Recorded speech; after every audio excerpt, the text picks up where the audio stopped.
Every 5-year-old can think counterfactually, but I found that CEOs actually find it hard to have their groups of people that we call companies actually act imaginatively in a collective sense. A very large established company can be 90% internally biased. They're just talking about what's going on within. Martin Reeves is chairman of the BCG Henderson Institute and a leading global expert on business strategy and imagination. He is the author of Like, the Button That Changed the World, and a frequent contributor to Harvard Business Review. Every time you double the age or the size of a company, its growth potential, its future growth potential reduces by about 10 percentage points. How can you get your vitality back? So there's a lot that leaders can do. You need to... Welcome, Martin. We live in a world defined by disruption. Why do you say that imagination is the one skill leaders can't afford to ignore? Well, disruption or change more generally, I think causes us to renovate and renew. And I guess you can do this in a very shallow way by keeping the current business model and mental model of the business. But with enough change and deep enough change, we have to create new things. I think every great company essentially becomes so by through an act of imagination, by introducing some new possibility to the world. Now, it could be that at one point in history, it was reasonable to think that the imagination, the creation of new unprecedented ideas and realities was the domain of small companies. But I think the pace of competition is now so fast that every company needs to be able to create new possibilities. And that's what imagination is about. I define business imagination as the creation of things which are not the case and causing them to be the case, introducing new ideas and realities to the world. So this is the creative side of strategy, which is a little bit neglected in our highly analytical and rational discipline. There is, of course, a creative side.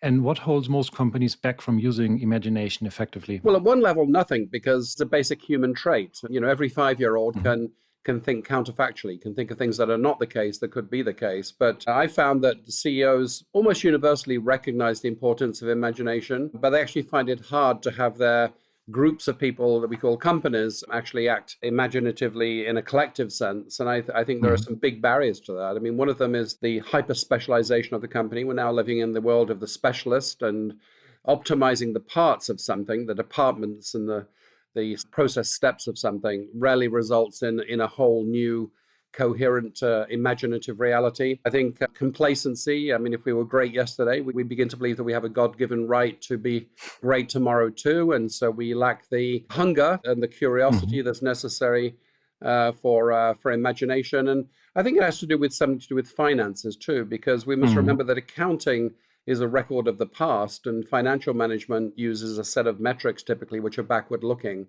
So they do not help you. They help you to see how profitable you were in the last period. They don't help you to see how great your company is prospectively, what I call vitality. It doesn't help you to see the vitality of your company. And therefore, that can lead to a false sense of security and undermine the hunger that is necessary for imagination. And how do you distinguish imagination from other concepts like innovation and creativity? Well, words can use whatever we choose them to mean. I think the important thing in strategy is to be precise about what we mean. In common parlance, I think imagination and innovation overlap heavily. But what I'm drawing attention to by calling it imagination is that I think that every change in the world, of course, needs to happen twice. It needs to happen in reality. That's a physical thing, something I do or some effect that I bring about. But in order for that to be the case, there needs to be some prior mental act, which is to do with mindsets and how we see reality, which I call imagination. So I'm also drawing attention to the mental side of strategy. There was a great book by Omaye many years ago called The Mind of the Strategist. I think the mind of the strategist is as important as the worldly strategies of the strategist. And you talked about this before a little bit. It seems that many organizations lose the ability to be imaginative, particularly as they grow, right? So what are the main reasons for this? Well, I don't think we fully know the reasons. I've mentioned some of them, but this is actually quite a hard fact, I would say, because we can measure the vitality, which I define as the forward-looking, the predicted growth potential of a company. And we've created a metric, a machine learning-based metric called vitality. So we can measure the vitality of companies. And the interesting thing is it declines fairly fast as a function of size and age. So every time you double the age or the size of a company, its growth potential, its future growth potential reduces by about 10 percentage points. Now, the good news is that is on average. So this is the gravity that we should and we can defy.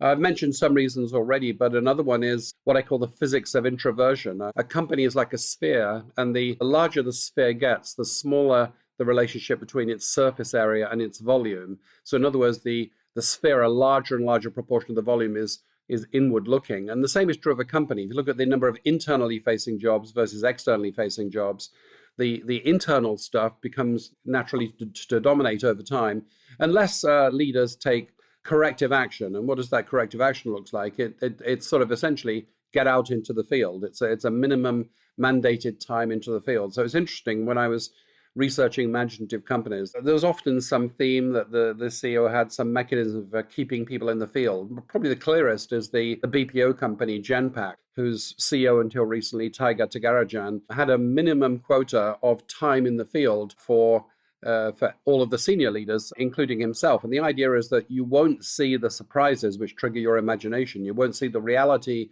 that you need to adapt to unless you're out in the field. And you can measure this very easily, actually. If you, in your next meeting with your company, if essentially you score every mention of a topic for either internal or external. So, Fred got promoted. That's an internal factor. The HR sent a memo. That's an internal factor. External is what are customers and competitors doing. You typically find that a very large established company can be 90% internally biased. They're just talking about what's going on within. And what that leads to is confirmation bias. It leads to a confirmation of what we think is already the case in the lukewarm, relatively unchanging environment of the company. So internal focus versus external focus as the main thing.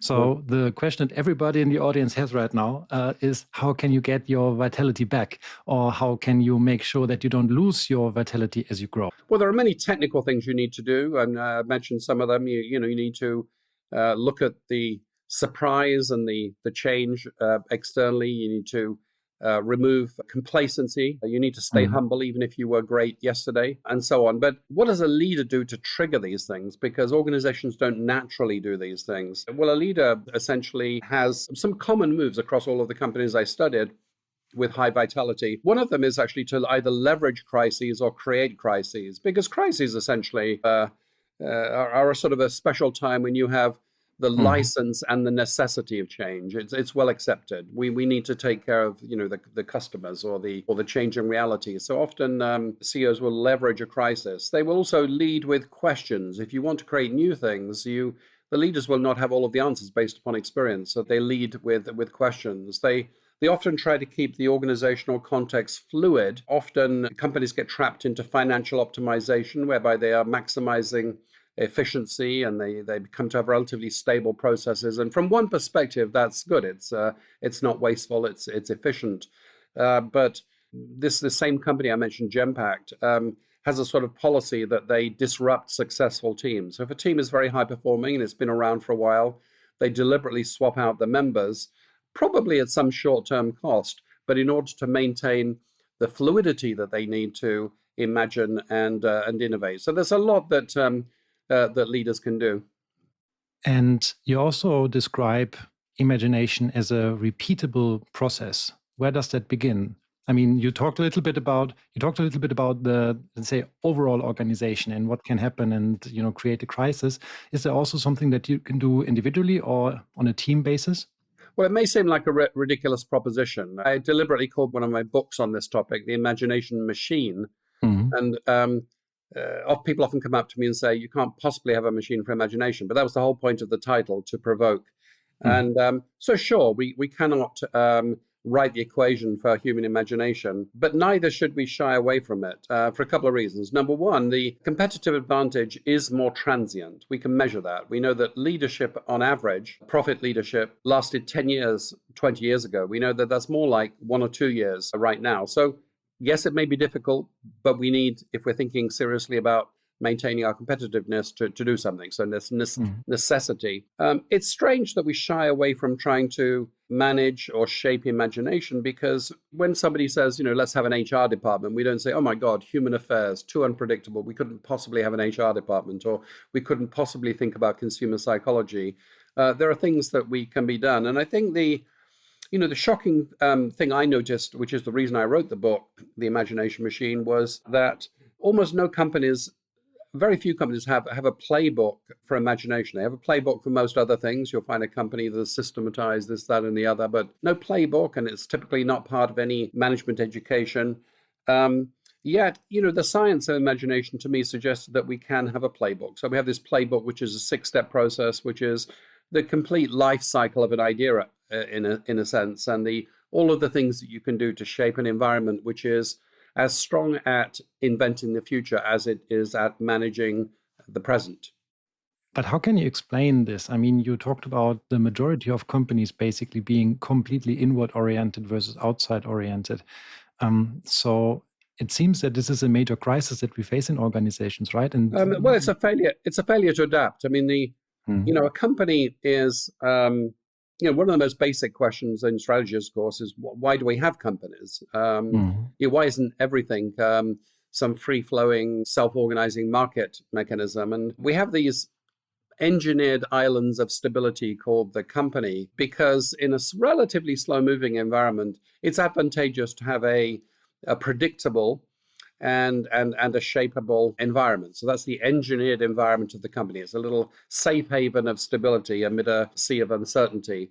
The problem is, as dynamism and uncertainty increase in the external environment due to the interconnectedness and due to the fast-moving technology and so on, if this internal stability can be too much. The inertia of our organization can be the main factor that slows down our competitive response, our ability to adapt. So I think this is why we have this mysterious situation. I mean, of course, it will correct eventually, but eventually may be too slow for most companies. Why we need to force the pace a little. Now, there have been other attempts at this, like the agile movement in software, essentially tried to speed up processes and make them more nimble by dividing the organization into small subunits. That to me was always more about execution. And what I wanted to get at was the agility associated with innovation and the mental aspect of that. So hence imagination. And I think we now have enough companies with high vitality relative to their history and their size to say, yes, you can defy gravity,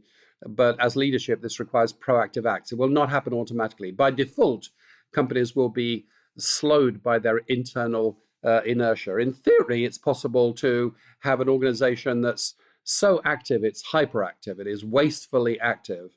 In practice, I've never seen a large company do that. I've sometimes seen small companies do that. I think the bias is always in the opposite direction, which is to become unreactive, process-oriented, financially optimizing, and not changing fast enough in relation to a changing environment. Now we live in a time in which AI is the dominant topic. Everybody's talking about it. Everybody is using it to brainstorm, to spar ideas. What is the role that you foresee for imagination in an age of AI? Yeah, well, a couple of things. I mean, in one sense, nothing changed. I mean, whatever the latest fad, we still, in strategy, come back to the central question of, am I advantaged, and what is the basis for my durable, my sustainable advantage?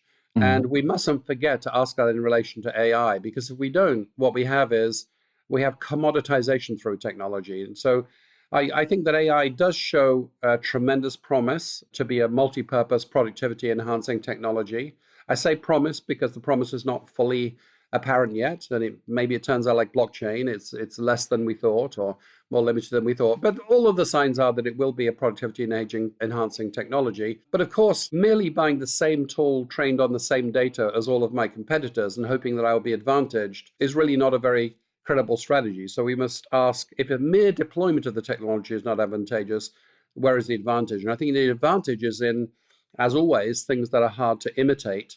And those things generally have to do with complexity, and the complexity of human affairs is one of them. So the imaginative corporation, which is using machine cognition and human cognition to overcome the forces of inertia and create a system of imagination, a system of innovation, that's pretty hard to imitate. The technology is very easy to imitate. I just sort of click on a $20 subscription from OpenAI, or I buy a seat with Microsoft's Copilot or something like this. But this is a force of commoditization, of homogenization, not a force of differentiation. Now, in terms of AI and imagination specifically, people tend to ask me the question, what will be the case? But I think we don't need to speculate. It is already the case that we have tools for every step of my 6-step process for the imagination machine.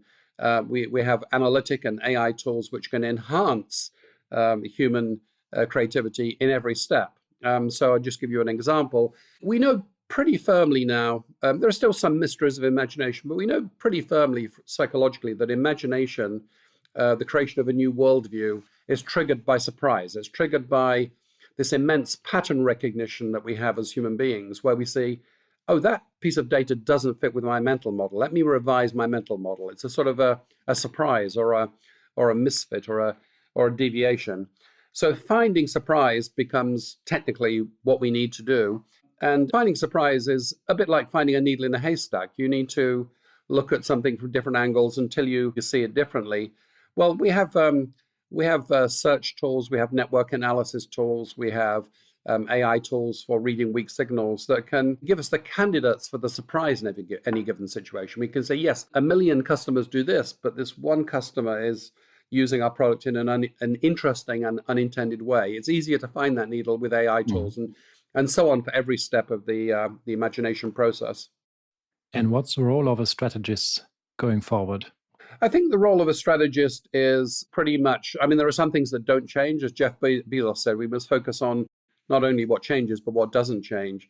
So I think the eternal question of competitive advantage, and we can't perfectly predict the future, but we can go into the future in a way that increases the probability of competitively favorable outcomes. And that is the job of the strategist, to not create certainties, and that's very difficult, except in a very stagnant world, but to increase the probability of competitive outcomes. And how do you do that? You do that by thinking about and working your putative competitive advantage, by creating systems of advantage. So that doesn't change. And it's important to remember that. What changes is the situation and the tools. So is strategy different from what it was 20 years ago? At its basic essential level, no. But there are a bunch of things which are different. I mean, the speed of evolution of the environment, that's difficult. The degree of uncertainty that we're currently facing, we can objectively measure that is at the one of the highest levels we've seen. In terms of the variety of strategies that we need to deploy in the variety of environments that we're seeing right now, that's a difference of degree. In terms of some of the tools that we have available to us, I remember my first project as a consultant 35 or so years ago, my first strategy project was measuring the size of the automotive spring market. And you couldn't buy these numbers. So I had to model every spring manufacturer and car manufacturer and create this enormous model of the automotive spring market. But of course, we don't need projects like that anymore. We have that information. Information is more freely available. So I had to cognitively upgrade my skills. But the essential problem was the same, the competitive advantage. I'd say that one of the biggest things, or the two biggest things that CEOs ask me, which indicate a sort of a shift in the circumstance of strategy. I think one of them is AI that we've just spoken about. The other one is actually that everything in business is now hyper-political. Not just political, but political with consequences. Who you hire, what pronouns you use, who your customers are, which geographies you operate in. I mean, everything has some political nuance. And of course, society is very fractious, especially in the US, but also in other parts of the world. And so this has to be part of strategy. If essentially political derailment is one of the key risks we're going to face, then we can't say, oh, that's the job of the corporate affairs department, not the strategy department. We have to somehow bake politics into strategy. So there are some new aspects of strategy, but the central question and what I call the thinking discipline of strategic thinking remains the same. That's good news for many strategists, I think, yeah, despite all the disruption that we face. Well, exactly. I mean, if you actually owned a company, you might be saying times are tricky. If you're a strategist, you should rub your hands and say times are interesting, because your skills are very much required. And you're basically active in many different areas. You've recently published a new book that is called Like, and it explores a single design choice made by Facebook, essentially, that has completely revolutionized and changed the world.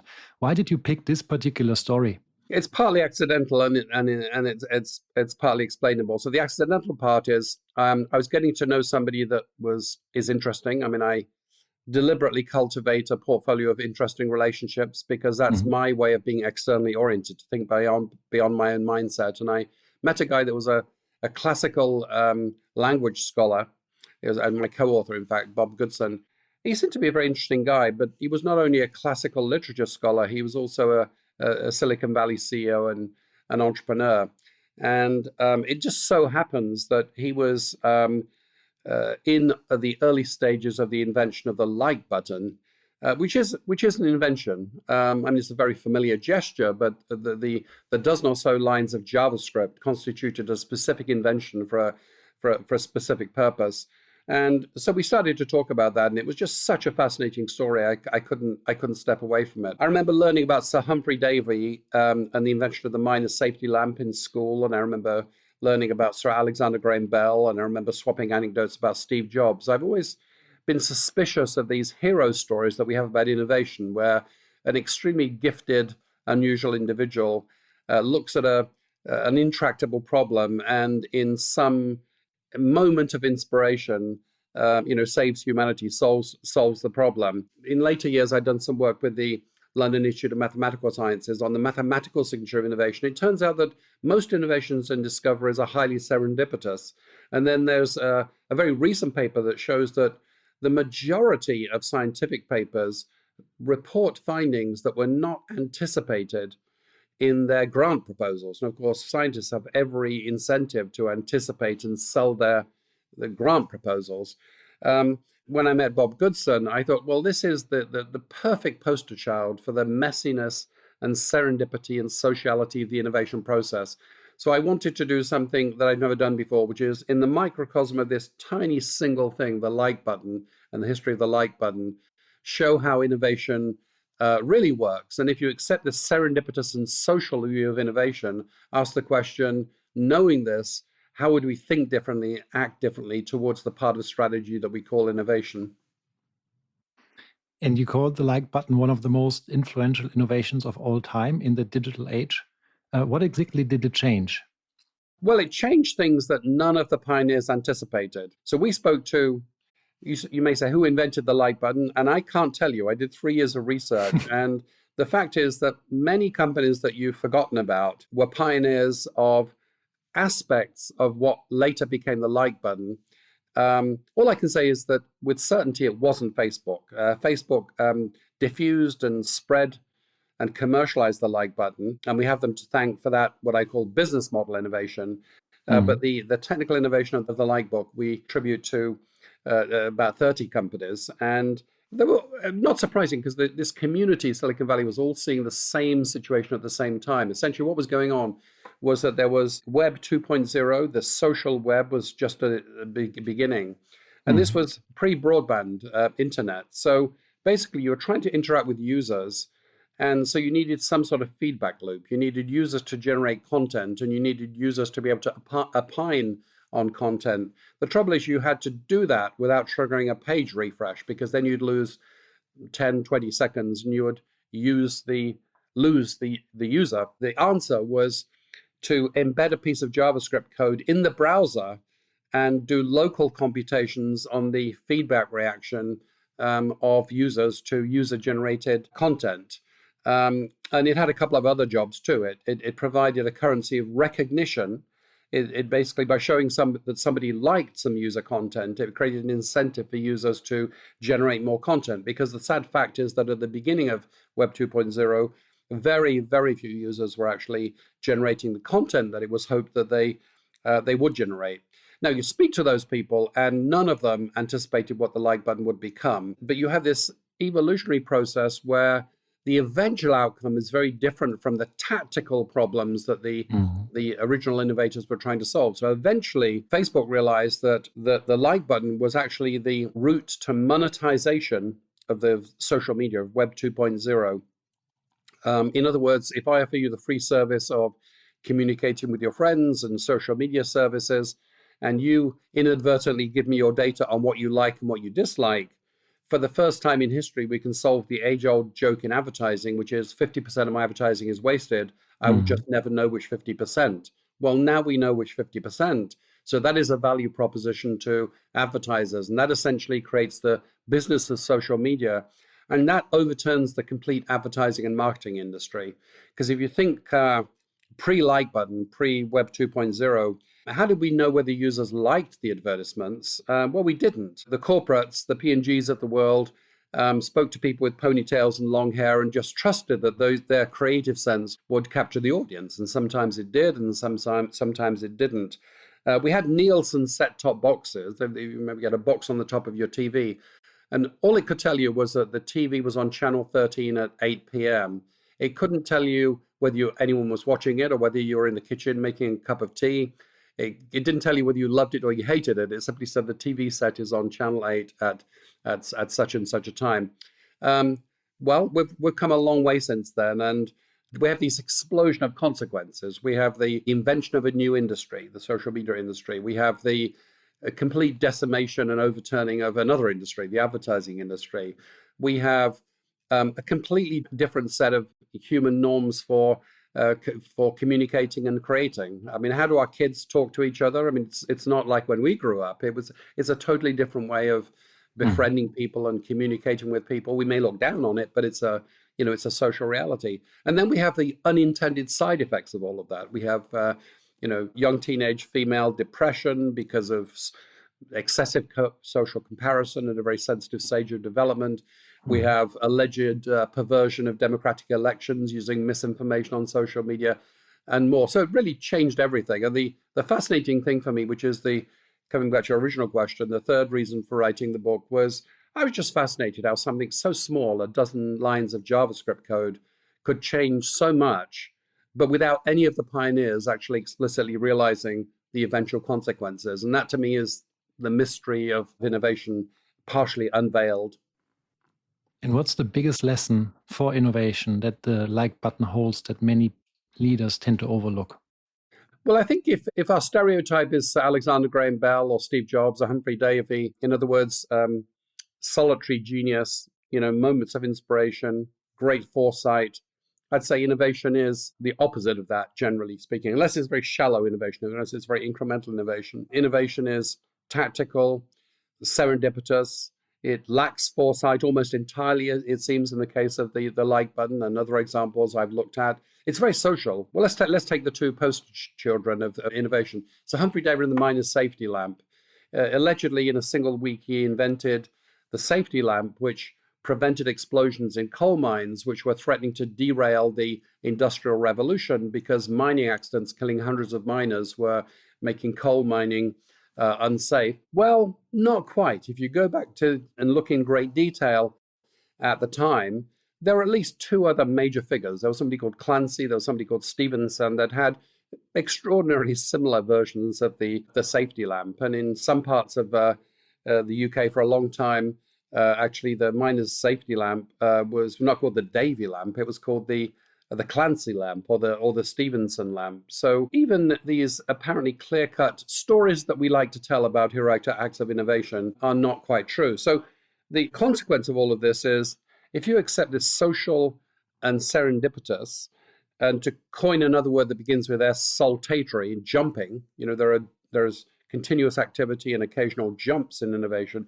If you accept this view of innovation, you would structure it differently, wouldn't you? You would make sure that you are tapping into the social community of innovation because you may not have all of the ideas necessary. Somebody probably does, but you'd be more open in your innovation.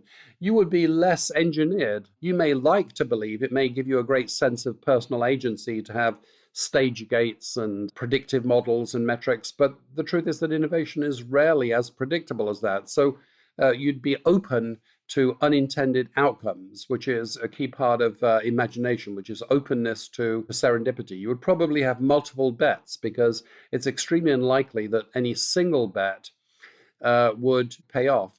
You would probably construct your innovation processes to take advantage of and also to be cautious about unintended consequences.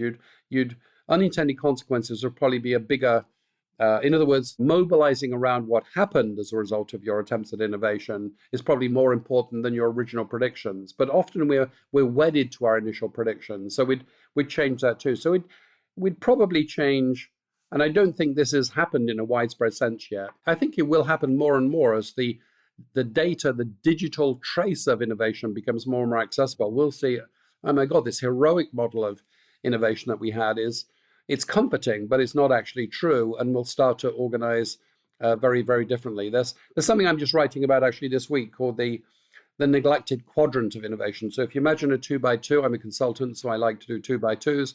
And you imagine the axes being degree of emergence versus engineering and internal versus external. Essentially, there's a neglected quadrant of innovation, which is external and emergent, which I think we'll be spending more time in the future.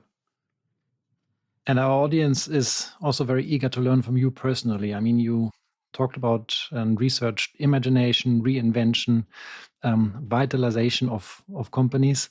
What about yourself? Has there been a time where you had to reinvent yourself or your thinking? So I think I'm not saying I'm right, but I always found that my career as a strategist required active management because I became a strategist. I've been doing business strategy now for I think 36 years, and throughout my career, the world was specializing. So I went into consulting at a time when I remember we used to advertise to our clients that, hey, look, we're going to do something special for you. We're going to guarantee you that nobody on the team knows anything about your industry. And that was considered to be a positive. Why? Because this was competitive strategy. We're not going to bring the biases and pre-existing knowledge and pre-packaged knowledge. We're going to bring smart people to figure out a unique strategy for you. In the modern context, that sounds ridiculous, right? We're going to bring people that know nothing about your industry. But I always thought that, sure, we need more and more specialist knowledge to deal with fields like technology. But at the same time, I banked my career on the idea that we'd continue to need generalists. So I had to sometimes walk away from career opportunities because they would have over-specialized me. I was afraid of over-specializing. I wanted to maintain general capabilities as a strategist. I tried to, what I used to call it to myself, input, not output. So, client cases would force me to give my opinion on certain strategic issues, but eventually you run dry. You have to, renew the source. So I read very widely. I actually don't read business books very much. I write them, but I read more broadly. Why? Because I'm looking for surprise and inspiration from fields like psychology or mathematics. I doubt myself. I think everybody, doubts themselves a little bit, but I actually treasure the fact that I doubt myself, because without continuing to learn, without maintaining my own curiosity, without me feeling like just a beginner, I know nothing. I must learn. I must increase my learning rate. Without me feeling that, I would not. I would run dry. I would start to say the same thing, start to repeat myself, give formulas rather than innovative solutions. And this all culminated in me actually writing down my learning system. How do I learn about new things? How do I learn from experience? How do I notice patterns that break with previous patterns? And so I think I'm now on version 35 of my learning system. So I have a way of taking in information, reflecting on it, writing about it, trying things. That is what I call my learning machine. And I maintain that.